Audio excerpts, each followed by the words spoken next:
السلام علیکم ورحمۃ اللہ وبرکاتہ۔ محترم سامعین اور ناظرین، الحمدللہ ہم رمضان کے آخری ایام سے گزر رہے ہیں اور چند ہی دنوں کے بعد اللہ تبارک و تعالیٰ کا یہ عظیم اور بابرکت مہینہ ہم سے رخصت ہو جائے گا اور اس کے بعد ہم شوال کے مہینے میں داخل ہو جائیں گے۔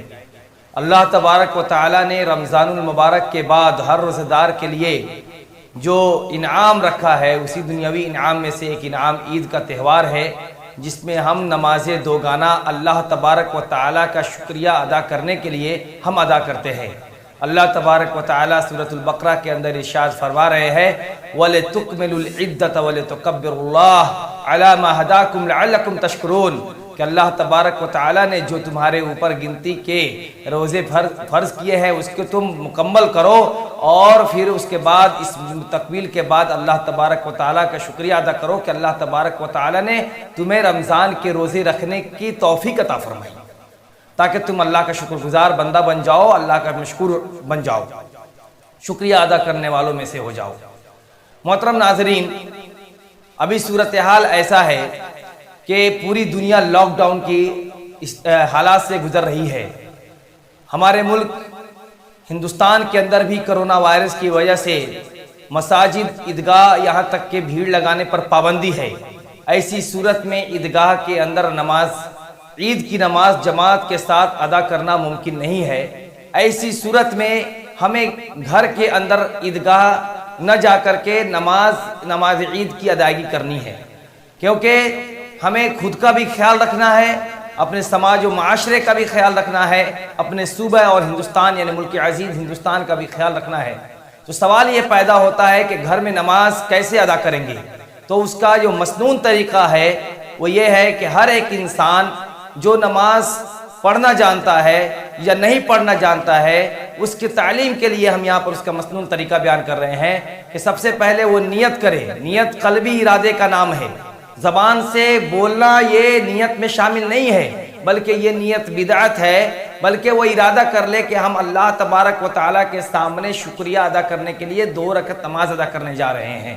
اس کے بعد وہ تکبیر تحریمہ یعنی اللہ اکبر کہے، پھر اس کے بعد ثنا پڑھے، دعا استفتاح پڑھے، اللہم باعث بینی الی آخرہ، یا اس طریقے سے سبحانک اللہم وبحمدک وتبارک اسمک وتعالی جدک ولا الہ غیرک پڑھے۔ پھر اس کے بعد 6 تکبیر، اللہ اکبر، اللہ اکبر، اللہ اکبر، اللہ اکبر، اللہ اکبر، اللہ اکبر کہے۔ اب مسئلہ یہ ہے کہ کیا 6 تکبیر زائد ہے یا 7 تکبیر زائد ہے؟ اس میں علماء کا اختلاف ہے۔ مالکیہ اور حنابلہ کے نزدیک 6 تکبیر زائد ہے۔ اسی قول کو شیخ الاسلام ابن تیمیہ، ان کے شاگرد رسید علامہ ابن القیم الجوزیہ، اور اس طریقے سے ابھی کے علماء میں سے شیخ ابن باز اور شیخ عبد المحسن العباد حفظ اللہ نے اختیار کیا ہے۔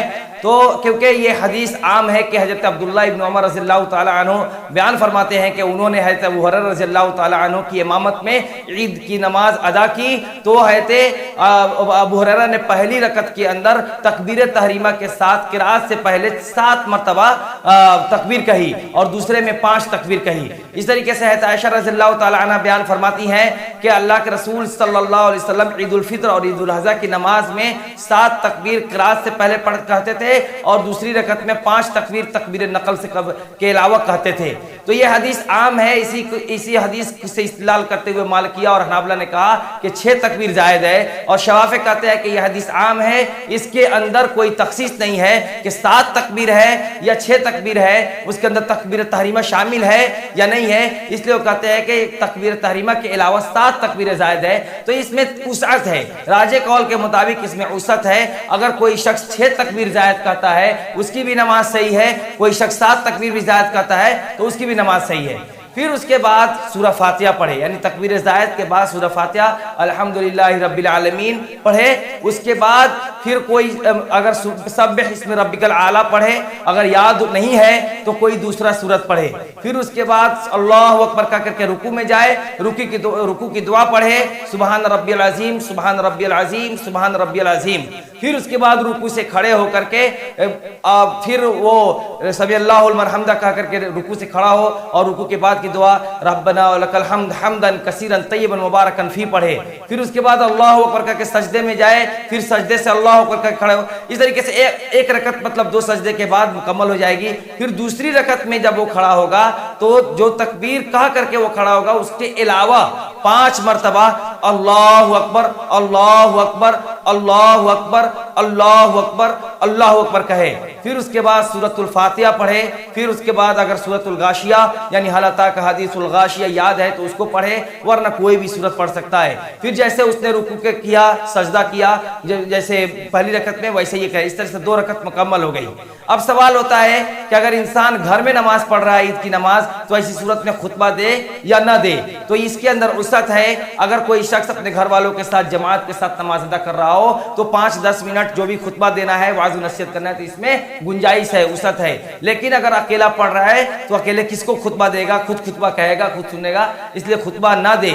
لہذا کہ خطبہ یہ مستحب ہے اور اس کو نہ دینا یا دینے میں بھی کوئی حرج نہیں ہے اور نہیں دینے میں بھی کوئی حرج نہیں ہے. یہ کوئی ضروری نہیں ہے، نماز کی صحت کے لیے ضروری نہیں ہے. بعض دفعہ یہ سوال پیدا ہوتا ہے کہ کیا مطلب نماز عید جو گھر میں ہم ادا کریں گے تو کیسے ادا کریں گے؟ تو اس کا طریقہ بتلایا گیا. لیکن بعض لوگ یہ کہہ رہے ہیں کہ جمعہ کی طرف پڑھ لیا جائے گا یا اس طریقے سے چاشت کی نماز پڑھ لیں گے تو نماز عید ہو جائے گی. لیکن معلوم ہونا چاہیے کہ نماز عید فرض عین ہے اور اسی طریقے سے ادا کرنا ہے جس طریقے سے نبی کریم صلی اللہ علیہ وسلم نے بتلایا ہے. صلو کما رأیتمونی اصلی، تم لوگ جیسے مجھے نماز پڑھتے ہوئے دیکھ رہے ہو ایسی نماز پڑھو. تو ہم کو ویسے ہی ادا کرنا ہے اور نماز کا یہ مسنون طریقہ جو آپ کے سامنے بیان کیا گیا اسی طریقے سے پڑھنا ہے. اللہ تبارک و تعالیٰ سے دعا ہے کہ اللہ تبارک و تعالیٰ ہم لوگوں کو صحیح سنت کے مطابق نماز عید ادا کرنے کی توفیق عطا فرمائے. آمین. وجزاکم اللہ خیرا وجزا.